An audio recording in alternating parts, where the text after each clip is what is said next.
कल प्रधानमंत्री नरेंद्र मोदी का तीसरी बार शपथ ग्रहण समारोह हुआ और उसमें एक शपथ यानी कि जेपी नड्डा की शपथ के बाद से एक चर्चा खूब राजनीतिक गलियारों में शुरू हो गई है कि आखिर बीजेपी का अगला राष्ट्रीय अध्यक्ष अब कौन होगा। जेपी नड्डा का कार्यकाल अगले महीने खत्म हो रहा है, ऐसे में कयास लगना लाजमी भी है और तमाम नाम जिन पर चर्चा चलती थी कि ये लोग राष्ट्रीय अध्यक्ष अगले हो सकते हैं, वैसे भी तमाम नाम कल शपथ ले चुके हैं। जैसे भूपेंद्र यादव हो गए, अर्जुन राम मेघवाल हो गए, अमित शाह खुद हो गए, शिवराज सिंह चौहान हो गए, धर्मेंद्र प्रधान हो गए। तो तमाम नाम जिनकी चर्चा होती थी वो कल शपथ ले चुके हैं। ऐसे में अब कौन नाम हो सकते हैं, किन नामों पर विचार हो सकता है पार्टी की कमान देने के लिए, इस पर हम चर्चा करेंगे। और चर्चा करने के लिए हमारे साथ न्यूज़ रूम से हमारे साथी कबूल जी जुड़ेंगे। कबूल जी, जेपी नड्डा की शपथ और उसके बाद कयासों का दौर शुरू हो जाना, तमाम नाम हैं जिनका सोशल मीडिया पर जिक्र आ रहा है लगातार। उन नामों पर चर्चा करते हैं और समझने का प्रयास करते हैं कि आखिर पार्टी किस ओर बढ़ रही है, किसको कमान दे सकती है इस बार, क्योंकि आने वाले समय में तमाम विधानसभा चुनाव में भी होने हैं और लोकसभा चुनाव तो हो गए हैं और अगली लोकसभा की तैयारी के लिहाज से अभी कौन फिट बैठेगा। तो नामों का अगर जिक्र करें तो कई नाम हैं चर्चा में। अनुराग ठाकुर का नाम है, क्योंकि उनको जिस तरीके से कैबिनेट में नहीं लिया गया उसके बाद से उनका नाम चर्चा में एक बार फिर से आ गया कि क्या उनको राष्ट्रीय अध्यक्ष बनाया जा सकता है।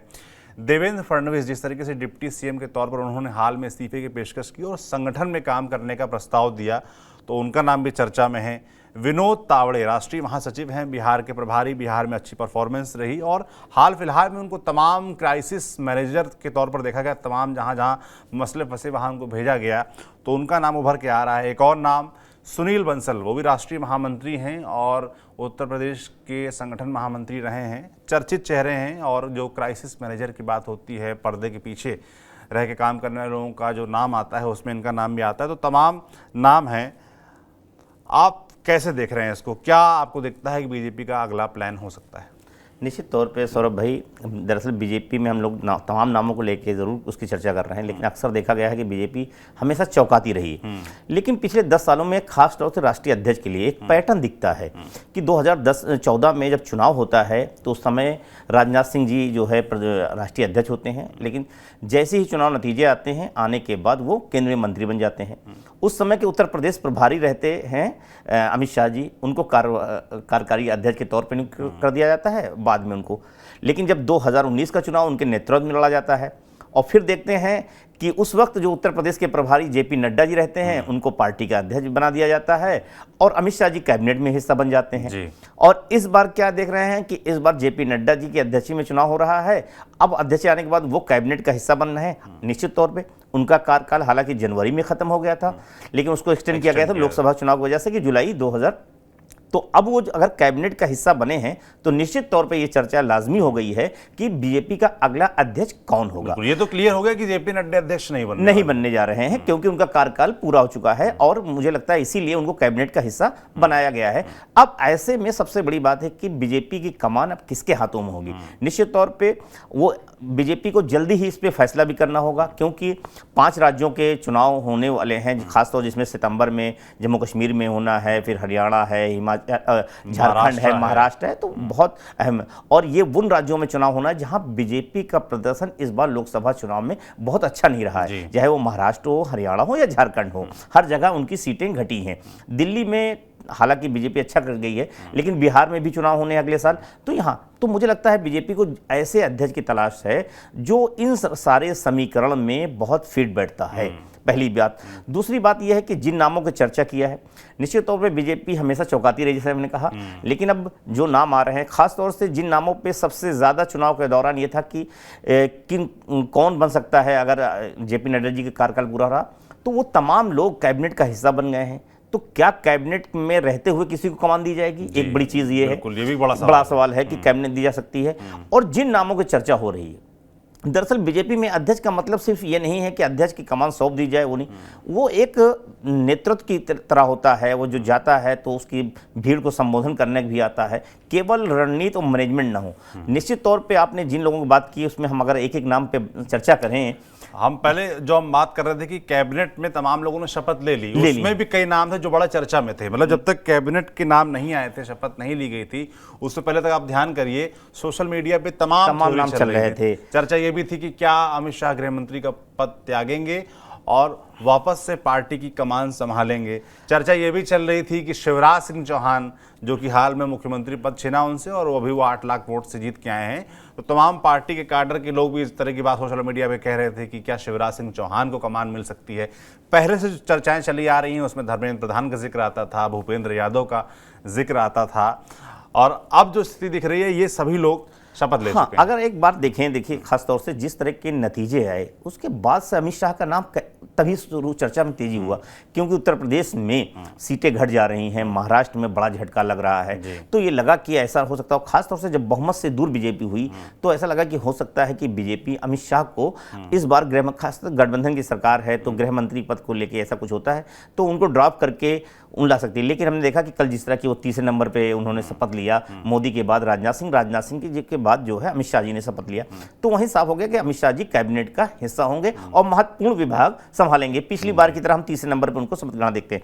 लेकिन खास तौर से जो नाम है जैसे भूपेंद्र यादव लंबे समय से अमित शाह जी के, मोदी जी के करीबी हैं, संगठन का इंतहा तजुर्बा है और संगठन के वो जिताऊ फार्मूले के तौर पे माने जाते हैं। उनको तमाम क्राइसिस स्टेट दिए गए, हर जगह वो चाहे महाराष्ट्र हो चाहे वो गुजरात हो, 2017 में चुनाव में गुजरात की कमान संभाल लेते, इस बार भी वो गुजरात की कमान देख रहे थे, तो वो उनका जो स्ट्राइक रेट है खासतौर से जिताने का संगठन तौर पर वो बहुत बेहतर रहा है। इस बार उनको चुनाव लड़ाने गया तो चुनाव में वो लोकसभा सांसद बन के भी आ गए, अलवर से आ गए, ओबीसी समुदाय से आते हैं, और बीजेपी जिस ओबीसी समुदाय को साधने की कवायद कर रही है उस समुदाय यादव समुदाय से आते हैं। तो तमाम चीजें खासतौर से जो उत्तर प्रदेश और बिहार जो उनके है तो है, ऐसे में भूपेंद्र यादव हैं लेकिन वो कैबिनेट का हिस्सा बन गए। क्या कैबिनेट के हिस्सा रहते हुए, क्योंकि बीजेपी में एक फार्मूला भी है, एक पद एक व्यक्ति एक पद वाला भी है, तो ऐसे में मुझे लगता है कि भूपेंद्र यादव नहीं हो सकते हैं। दूसरी बात आती है धर्मेंद्र प्रधान की। धर्मेंद्र प्रधान भी लंबे समय से क्राइसिस राज्यों में देखते रहे हैं, चुनाव की कमान संभाले, उत्तर प्रदेश में विधानसभा चुनाव में भी इंचार्ज रहे हैं, और जिस तरह की उत्तर प्रदेश में 300 से ज़्यादा सीटें इस बार भी जीत के, मतलब बीजेपी दोबारा रिपीट हुई, जो उत्तर प्रदेश में कभी नहीं हो रहा था लगभग 30 सालों से, वो काम करके उन्होंने दिखाया। एक चीज, दूसरी चीज है कि वो लगातार जहां जहां चुनाव होते हैं, चुनाव के वक्त जो चुनाव प्रभारी होते हैं वैसी वो जिम्मेदारी से होता है। इस बार वो उड़ीसा नाम उड़ीसा के मुख्यमंत्री के तौर पे भी चल रहा था। दोनों चीजें मुझे लगता है नहीं है, तो अब वो कैबिनेट का हिस्सा है, और जिस तरह के वो मंत्री पद संभाले हैं उसका परफॉर्मेंस भी बहुत अच्छा रहा है। उस टैग देखते हुए मुझे लगता है कि जिस तरह गठबंधन सरकार बनी है तो मुझे लगता है मोदी जी उनको अपनी कैबिनेट में ही रखना ज्यादा प्रेफर समझ रहे हैं। तो मुझे लगता है कि उनको भी लेके इस तरह की चीजें हैं। तो अब खास तौर से शिवराज सिंह चौहान, मुझे लगता है शिवराज सिंह चौहान एक लंबे खासतौर से शासन में रहने का और संगठन में रहे, दोनों जगह उनका अनुभव है। वो लंबे समय तक बीजेपी के युवा मोर्चा में रहे हैं, युवा मोर्चा के राष्ट्रीय अध्यक्ष भी रहे हैं, तमाम संगठन में काम कर चुके हैं, केंद्र में मंत्री भी रहे हैं, और राज्य में तो मुख्यमंत्री का इतिहास उनका है कि सबसे ज्यादा लंबे समय तक मध्य प्रदेश में मुख्यमंत्री रहने वालों में से एक है। जिस तरह का चुनाव बाजी मध्य प्रदेश की निकली हुई बाजी को उन्होंने पलट दिया और जीते, और उसके बाद उनको खासतौर से मुख्यमंत्री नहीं बनाया गया, उसके बाद भी वो किसी तरह के कोई नाराजगी नहीं जाहिर किए, बहुत पेशेंस वाले हैं। और ख़ास तौर से इस बार के चुनाव में जो समीकरण गड़बड़ाया था, खासतौर से ओबीसी या दलित, उसकी राजनीति में बहुत फिट बैठते हैं, लेकिन वो भी कैबिनेट का हिस्सा बन गए हैं। तो कैबिनेट का हिस्सा मुझे जानकारी कि कुछ लोग जो है शिवराज सिंह चौहान पे, बीजेपी में भी एक धड़ा था जो शिवराज सिंह चौहान को राष्ट्रीय अध्यक्ष के तौर पे देखना चाहता था, लेकिन अब वो सरकार का हिस्सा बनने के बाद अब उनके नाम पे भी थोड़ा सा कसमकस की स्थिति बन गई है अभी है। लेकिन अब बात जो है जो नहीं है, जिन खासतौर से जो कैबिनेट का हिस्सा नहीं बने हैं, वो नाम कौन हो सकते हैं सौरभ भाई, उन पे चर्चा जरूरी है। बिल्कुल बिल्कुल। तो ऐसे नामों का मैंने जिक्र किया, अनुराग ठाकुर का बड़ा जिक्र आ रहा है क्योंकि वो कैबिनेट में इस बार नहीं है, तो उनकी अगली भूमिका क्या हो सकती है। जब इस पर चर्चा होती है तो ये भी कयास लगाए जा रहे हैं, सोशल मीडिया पे काफ़ी लोग लिख रहे हैं इस बात को, क्या अनुराग ठाकुर हो सकते हैं अगले राष्ट्रीय अध्यक्ष?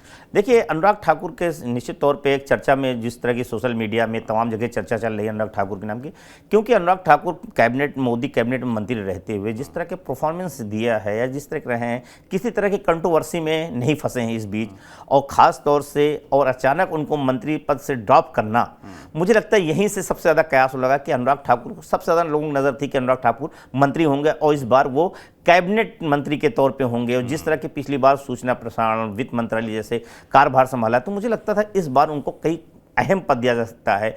वो हिमाचल के मुख्यमंत्री की रेस में भी रहे हैं, वहाँ से उनको ड्रॉप किया गया, तो यहाँ पे मुझे माना जा रहा था। लेकिन जब वो कैबिनेट का हिस्सा नहीं बने, तो ऐसे में निश्चित तौर पे उनके नाम को लेके बीजेपी अध्यक्ष के तौर पे चर्चा गर्म है। और क्योंकि वो युवा मोर्चा के अध्यक्ष थे और तेज तर्रार हैं और उनका सियासी कद जिस तरह का है, मुझे लगता है कि वो कद को देखते हुए और बीजेपी जिस तरह की एक लंबी राजनीति, भविष्य की राजनीति को देखते हुए अपनी रणनीति बनाती है, ऐसी भविष्य की राजनीति देखते हुए युवा नेतृत्व है चेहरे, अगर वो मुझे लगता है एक पसंद बन सकते हैं। दूसरी चीज़ ये है कि जो खास तौर से वो सवर्ण समुदाय से आते हैं, ठाकुर समुदाय से आते हैं। पिछले दिनों हमने देखा ठाकुरों की नाराज़गी थी देश में, अगर देखा जाए तो केंद्र में जब मोदी प्रधानमंत्री हैं वो ओबीसी समुदाय से आते हैं और बीजेपी का सवर्ण वोटर जो है कोर वोट बैंक रहा है। तो मुझे लगता है एक संतुलन बनाने के लिए हो सकता है कि अनुराग ठाकुर अगर सवर्ण समुदाय से किसी को बनाना होता है और ठाकुर समुदाय में, तो मुझे लगता है उसकी पहली पसंद हो सकते हैं। बिल्कुल। विनोद तावड़े और सुनील बंसल, ये दो नाम संगठन के अंदर जो लगातार सक्रिय हैं, काम कर रहे हैं लंबे समय से, इन दोनों का नाम भी बड़ी प्रमुखता से लिया जा रहा है। देखिए, खास तौर से जिन दो नामों का आपने चर्चा किया है, विनोद तावड़े और सुनील बंसल। सुनील बंसल जो है वैश्य समुदाय से आते हैं, राजस्थान से हैं, बेहतरीन रणनीतिकारों में से बीजेपी के एक हैं, और जो जिसका कहा जाता है कि जो खास तौर से 2 राज्य फतेह करने का उनके पर बहुत बड़ा क्रेडिट जाता है। उत्तर प्रदेश जो भाजपा के लगातार जो है सत्ता का वनवास झेल रही थी, 2014 में जब प्रधानमंत्री अमित शाह जी उत्तर प्रदेश के प्रभारी बने, तब संगठन मंत्री के तौर पे सुनील बंसल की एंट्री होती है उत्तर प्रदेश में, और उत्तर प्रदेश में रहते हुए 2014 का चुनाव जिताते हैं, 2017 का विधानसभा चुनाव जिताते हैं, 2019 का जो है लोकसभा जिताते हैं, फिर 2022 का विधानसभा चुनाव जिताते हैं। 2022 के विधानसभा चुनाव जिताने के बाद उनका जो है खास तौर से वो जो उनको भेज दिया जाता है, अलग राज्य की जिम्मेदारी दे दी जाती है, और मुझे लगता है कि वो यहाँ से बहुत निर्णायक तौर पर रहे हैं उत्तर प्रदेश में। और अब उनको जब जिम्मेदारी दी गई तो असम की, उड़ीसा की, बंगाल की और तेलंगाना 3 राज्यों की उनकी जिम्मेदारी दी गई। उनका सियासी कद बढ़ा, उनको प्रदेश राष्ट्रीय महासचिव बनाया गया।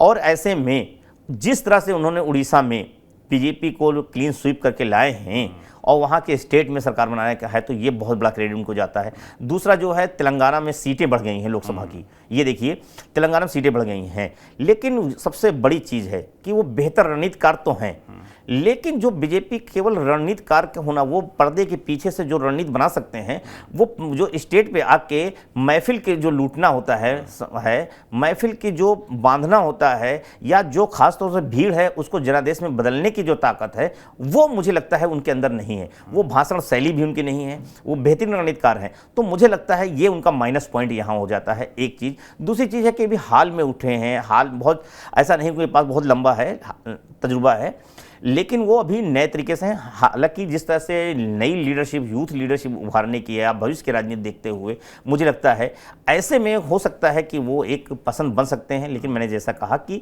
उनका माइनस पॉइंट क्या है, उनका सबसे माइनस पॉइंट ये है कि वो खास तौर से सिर्फ रणनीति से काम बीजेपी अध्यक्ष में नहीं होता है, रणनीति के साथ साथ जो है कार्यशैली, वक्तपटुता, वो भी आना बहुत ज़रूरी होता है, और महफिल की सम्मा को लूटना भी आना चाहिए। क्योंकि जब तक आप भीड़ को ऑटो में तब्दील नहीं कर सकते हैं, तब तक वो बड़ी चीज़ नहीं है। बिल्कुल। विनोद तावड़े, जो संगठन की हम बात कर रहे हैं, संगठन से जुड़े नेताओं की, उसमें इनका नाम भी बड़ा आता है, और इनके परफॉर्मेंस भी लगातार जिस तरीके से क्राइसिस मैनेजर के तौर पर ये उभरे हैं तमाम राज्यों में, वो भी चर्चा में है। निश्चित तौर पे आप देखिए कि विनोद तावड़े उन नेताओं में से हैं जिन्होंने महाराष्ट्र में बीजेपी की सियासी ज़मीन को बनाने का काम किया। सौरभ भाई, ये वो नेता हैं जो कभी खासतौर से गोपीनाथ मुंडे, एकनाथ खड़से और विनोद तावड़े, ये 3 तिकड़ी जो है महाराष्ट्र की सियासत में अहम मानी जाती थी। महाराष्ट्र में जब अलग अलग तरीके के पॉलिटिक्स थी, बीजेपी मतलब कांग्रेस जो है और शिवसेना, कांग्रेस, शिवसेना और एनसीपी, वहाँ की राजनीति में मराठी पॉलिटिक्स कर रहे थे, तो ये इन लोगों ने वही नेता हैं जिन्होंने ओबीसी की राजनीति को खड़ा किया। और आज महाराष्ट्र में जो सबसे बड़ी इमारत खड़ी थी बीजेपी की 2019 के चुनाव तक, वो मुझे लगता है उसमें ओबीसी वोटर की बहुत बड़ी भूमिका रही है। और ख़ास तौर से हम देखते हैं कि 2019 के विधानसभा चुनाव में विनोद तावड़े महाराष्ट्र की राजनीति से बाहर होते हैं जब उनका विधानसभा टिकट नहीं दिया था, लेकिन कोई रिएक्शन नहीं होता उनका। वो खास तौर से संगठन में आते हैं और संगठन में आने के बाद जो उनको जिम्मेदारी जहाँ पर दी जाती है, विनोद तावड़े जी बहुत साइलेंट मोड में काम करते रहते हैं। खासतौर से बिहार के प्रभारी बना दिए जाते हैं और वहाँ भी वो क्या आते हैं। पूरा विनोद तावड़े की राजनीति देखें तो ओबीसी के इर्द गिर्द सिमटी रही है और गोपीनाथ मुंडे के बहुत राइट हैंड माने जाते थे। और महाराष्ट्र में जो बीजेपी की सियासत है, गोपीनाथ मुंडे का ये रोल नहीं रहा। लेकिन इस बार हमने देखा कि महाराष्ट्र में जिस तरह से ओबीसी वोट खिसका है, उसका खामियाजा ये हुआ कि बीजेपी की सीटें भी कम हुई और गोपीनाथ मुंडे की बेटी भी चुनाव हार गई, पंकजा मुंडे भी। तो मुझे लगता है कि और ख़ास तौर से जब उनको विनोद तावड़े को जिस स्टेट की जिम्मेदारी दी गई थी, ख़ास तौर से उनको दी गई थी बिहार की। बिहार में तमाम क्राइसिस था, नीतीश चले गए थे, उसके बाद एक उन्होंने अलग राजूपेंद्र कुशवाहा, जीतन राम मांझी और चिराग पासवान जैसे नेताओं को साथ ला के एक मजबूत समीकरण बनाया था, जिसका आधार पे ही नीतीश कुमार को दोबारा से एनडीए में वापस आना मजबूर पड़ा। उसमें भी विनोद तावड़े की भूमिका अहम मानी जाती है। दूसरी चीज़ ये है कि विनोद तावड़े आते हैं, आप देखिए उत्तर प्रदेश में यही संविधान का खतरा, ये सारे नैरेटिव यूपी में होते हैं, उसका इफेक्ट क्या दिखता है और बिहार में क्या दिखता है। तो बिहार में काफ़ी कुछ डैमेज कंट्रोल करने में सकते हैं और 30 सीटों के आसपास बेहतर प्रदर्शन मैं मानता हूं कि अगर हम उत्तर प्रदेश और महाराष्ट्र की तुलना में देखते हैं तो मुझे लगता है ठीक दिखता है। 9 सीटें बीजेपी की जरूर घटी हैं, लेकिन जिस तरह से वहाँ पे आरजेडी, कांग्रेस, लेफ्ट एकजुट थे और जिस तरह का देश में एक नैरेटिव बन गया था, मुझे लगता था बिहार में बहुत तमाम राजनीतिक पंडित कयास लगा रहे थे कि बिहार में सीटें घट के 20 से नीचे चली जाएंगी इंडिया की, लेकिन बीजेपी वहाँ 30 सीटें अपना मेंटेन कर रखने में सफल रही है। तो मुझे लगता है विनोद तावड़े एक ओबीसी फार्मूला के लिए बेहतर हो सकते हैं, रणनीतिकार हो सकते हैं, लेकिन विनोद तावड़े के साथ भी कुछ चीज़ें जहां ये प्लस हो रही हैं वहीं कुछ चीज़ें माइनस भी हैं। जैसा कि मैंने कहा ना, एक बेहतर रणनीतिकार विनोद तावड़े भी हैं, लेकिन साथ साथ वो मंच के वो वाले नेता नहीं रहे हैं। संगठन में निश्चित तौर पर काम कर रहे हैं, लेकिन खासतौर से पूरी जो भारतीय राजनीति है उसमें जो जिस तरह का नेतृत्व चाहिए बीजेपी के लिए, उसमें कितना फिट बैठते हैं, ये बड़ा सवाल है। ये दो चीज़। तीसरी चीज़ ये है कि नरेंद्र मोदी जब ओबीसी समुदाय से आते हैं, वो प्रधानमंत्री हैं, तो क्या बीजेपी अपना अध्यक्ष भी ओबीसी समुदाय बना देगी, पूरी राजनीति कहीं ओबीसी कर देगी?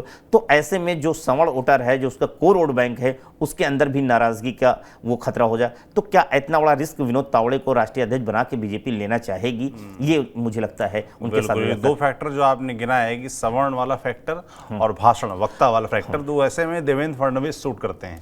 महाराष्ट्र में इलेक्शन भी है। हाँ, निश्चित तौर पे फडणवीस भी, खासतौर से देवेंद्र फडणवीस बहुत तेजी से उभरे हैं।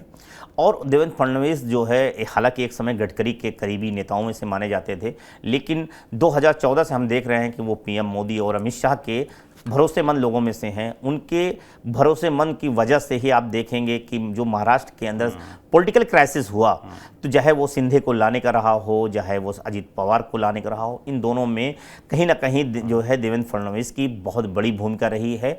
लेकिन सबसे बड़ी चीज़ है कि इसके लाने के बाद खासतौर से जिस तरह के महाराष्ट्र में रिजल्ट नहीं आए हैं, वो चीज़ें थोड़ा सा उनको सेटबैक की हैं। हालांकि उन्होंने इस्तीफे की पेशकश कर दी, लेकिन सबसे बड़ी बात है कि जब उनको, वो महाराष्ट्र के मुख्यमंत्री रहते हैं, लेकिन जब पार्टी की ज़रूरत होती है, पार्टी को कहा गया कि डिप्टी सीएम बनना है, तो उसको भी वो स्वीकार कर लेते हैं, कोई रिएक्शन नहीं देते हैं। ये उनकी सहनशीलता उनके लिए एक राजनीतिक ताकत उनकी बनी है। और शीर्ष नेतृत्व के अंदर भरोसेमंद ब्राह्मण समुदाय से आते हैं। पूरे राजनीति में खासतौर से जिस तरह से महाराष्ट्र, अगर हम देश भर में देखें तो बीजेपी का कोर वोट बैंक रहा है ब्राह्मण। इस बार भी कहीं से मुझे ब्राह्मणों में कोई नाराज़गी नहीं हुई, पूरे देश में नहीं दिखी। हालांकि हम देख रहे हैं ठाकुरों में तो कई पंचायतें हुई, कई तरह की चीज़ें दिखी, लेकिन इस बार मुझे लगता है कि ब्राह्मणों में नाराज़गी 2022 के चुनाव में यूपी में थोड़ी सी दिखी थी, लेकिन इस बार मुझे लगता है नहीं दिखी। और जिस तरह का वोट मुझे लगा है, तो ऐसे में क्या देवेंद्र फडणवीस जो हो सकते हैं, लेकिन उसके साथ साथ मेरे एक माइंड थोड़ा सा लगता है कि फडणवीस खासतौर से जिस तरह की उन्होंने जोड़ तोड़ की राजनीति महाराष्ट्र में की है, उसका इफेक्ट जो पड़ा है वो मुझे लगता है उनके लिए थोड़ा सा माइनस पॉइंट हो सकता है कि वो जिन लोगों को लाए थे वो महाराष्ट्र में उतना अच्छा प्रदर्शन नहीं कर सके। आप देखिए कि सिंधे आते हैं, सिंधे आने से सत्ता की मलाई भी खा रहे हैं, लेकिन उस मलाई का फायदा बीजेपी को नहीं मिला। चुनाव में उन्होंने बीजेपी से गठबंधन किया, जहां बीजेपी का लाभ तो उनको मिल गया, लेकिन सिंधे का लाभ जो है बीजेपी को नहीं मिल पाया है। तो मुझे लगता है वो उनके लिए, इसीलिए उन्होंने इस्तीफा की पेशकश किया है और कहा कि संगठन में काम करना है। तो मुझे लगता है संगठन में बहुत ज्यादा फडणवीस का काम नहीं रहा है। क्या सीधा उनको ला के राष्ट्रीय अध्यक्ष बना देना, ये एक थोड़ा सा रिस्क रहेगा मुझे लगता है। अगर वो हो सकता है संगठन में आए तो महासचिव जैसे पद पे काम कर सकते हैं, किसी स्टेट के प्रभारी के तौर पे काम कर सकते हैं ये चीज है। इसके अलावा मुझे लगता है कि और भी नेता हो सकते हैं, और नेता हो सकते हैं, और कई और एंगल भी चल रहे हैं कि जैसे संविधान के मसले को लेकर दलितों के बीच नाराजगी देखी गई और तमाम राजनीतिक जानकार दावा करते हैं कि दलित कहीं ना कहीं शिफ्ट हुआ है विपक्ष की तरफ। उसको आकर्षित करने के लिए क्या कोई दलित राष्ट्रीय अध्यक्ष हो सकता है, क्या कोई दक्षिण भारत से नेता निकल कर राष्ट्रीय अध्यक्ष हो सकता है, इस तरह के सवाल भी उठ रहे हैं। निश्चित तौर पे सौरभ भाई, जिस तरह की आपने बात कहा, आप देखिए कि बीजेपी अगर सीटें कम हुई हैं तो सबसे बड़ा माइनस पॉइंट है कि संविधान बदलने का, आरक्षण खत्म करने का जो अपोजिशन ने नैरेटिव गढ़ा, उसका नुकसान ये हुआ कि दलित मतदाताओं में ये गांव-गांव पहुंच गया और ये इतना फैक्टर काम किया कि बीजेपी को, जो खास तौर से उत्तर प्रदेश में जो समाजवादी पार्टी मायावती के साथ मिलकर लड़ती है, सपा बसपा इतना बड़ा असर नहीं दिखा सकती है, लेकिन इस बार के चुनाव में वो जो दोनों की एकता नहीं बन पा रही थी 1995 गेस्ट हाउस कांड की वजह से, वो संविधान ने के नैरेटिव ने कहीं ना कहीं उसको बुनियाद दी। तो मुझे लगता है जिस बात का आप संकेत इशारा कर रहे हैं, निश्चित तौर पे क्योंकि बीजेपी पे भी जो समाजवादी पार्टी का आरोप लगता है, मुझे लगता है उस नैरेटिव को भी तोड़ने का एक दांव हो सकता है। और बहुत अरसे से आप देखें तो दलित समुदाय से केवल बीजेपी में एक ही राष्ट्रीय अध्यक्ष बने थे। तो ऐसे मुझे लगता है कि, और लंबे समय से हम देख रहे हैं 2000 करीब पिछले 20 साल से, हम 18-20 साल से तो देख रहे हैं, तो बीजेपी के जो अध्यक्ष पद की कमाल है वो दो ही समुदाय के आज बीच में, ठाकुर या ब्राह्मण समुदाय के पास में हैं। नितिन गडकरी थे, नितिन गडकरी के बाद राजनाथ सिंह थे, राजनाथ सिंह के बाद जो है अमित शाह जी थे, और उसके बाद जो है जेपी नड्डा थे। तो मुझे लगता है कि अब ऐसा फार्मूला बीजेपी, क्योंकि सियासी प्रयोग के लिए जानी जाती है, वो अपने सियासी समीकरण को दुरुस्त करने के लिए वो कर सकती है। आरएसएस जिस तरह से आप देखिए सर्व समाज की बात कर रहा है, समाज को दलित और बाकी जो हिंदू समुदाय हैं जो जातियों में बिखरे हैं उनको एक छतरी के नीचे लाने की कोशिश कर रहा है। ऐसे में जिस तरह का, खास तौर से आरएसएस के 100 साल अगले साल पूरे होने जा रहे हैं। आरएसएस का आपने जिक्र कर दिया, मुझे लगता है आरएसएस का भी इस बार राष्ट्रीय अध्यक्ष पद को लेकर एक से रहेगा, एक वो भी बातचीत में शामिल रहेंगे निश्चित तौर पे। और कोई एकदम नया नाम भी आ जाए तो चौंकाने वाली बात नहीं। जैसे कि मैंने कहा ना कि आरएसएस के अगले साल 100 साल पूरे होने जा रहे हैं, शताब्दी वर्ष पूरा होने जा रहा है, वो बहुत बड़ी बात है। केंद्र में उसकी सरकार है, बनने जा रही है, और अब मुझे लगता है अध्यक्ष के तौर पे भी जिस तरह से नुकसान हुआ है, और खास तौर से दलितों का छिटकना, उसने बीजेपी को से ज्यादा आरएसएस को भी चिंता में डाला है। तो मुझे लगता है कि जो अध्यक्ष के पद का है उसके चुनाव में मुझे लगता है आरएसएस की भूमिका होगी, और बिना आरएसएस के को विश्वास में लिए हुए बीजेपी के अध्यक्ष पद पे किसी की नियुक्ति होना मुझे लगता है आसान नहीं है। वो इसमें दखल उनकी पूरी होगी।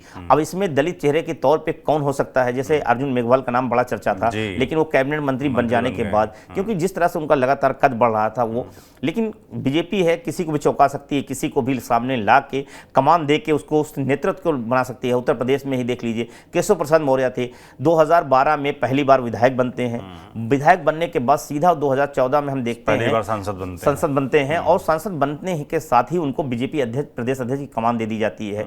आज उत्तर प्रदेश में ओबीसी के सबसे बड़े नेता बन जाते हैं 2 साल में, जिनको खास तौर से कौशाम्बी के इलाके से बाहर कोई नहीं जानता था, उनको उत्तर प्रदेश में पूरे जानने लगे, देश में, और डिप्टी सीएम बन जाते हैं। हारने के बाद भी बीजेपी उन्हें बना देती है। तो बीजेपी किसी को भी लाके उस कद पे लाके खड़ा कर सकती है, उसको पद देके उसके जो है कैलेबर को, उसकी क्षमता को, पूरे देश में उसकी इमेज, छवि को बना सकती है। ये मुझे लगता है वो कोई भी हो सकता है। बिल्कुल देखने वाला होगा कि आखिर किस पर मुहर लगती है राष्ट्रीय अध्यक्ष के तौर पर बीजेपी में। और हमारी नज़र लगातार बनी हुई है जो संभावित नाम हैं, जिनकी चर्चा चल रही है, उन पर हमने चर्चा की, क्या उनके पॉजिटिव्स हैं, क्या उनके नेगेटिव्स हैं। बाकी जो भी इस बारे में सूचना हम तक आती है वो आप तक हम पहुंचाते रहेंगे। आप देखते रहिए TV9 डिजिटल। शुक्रिया।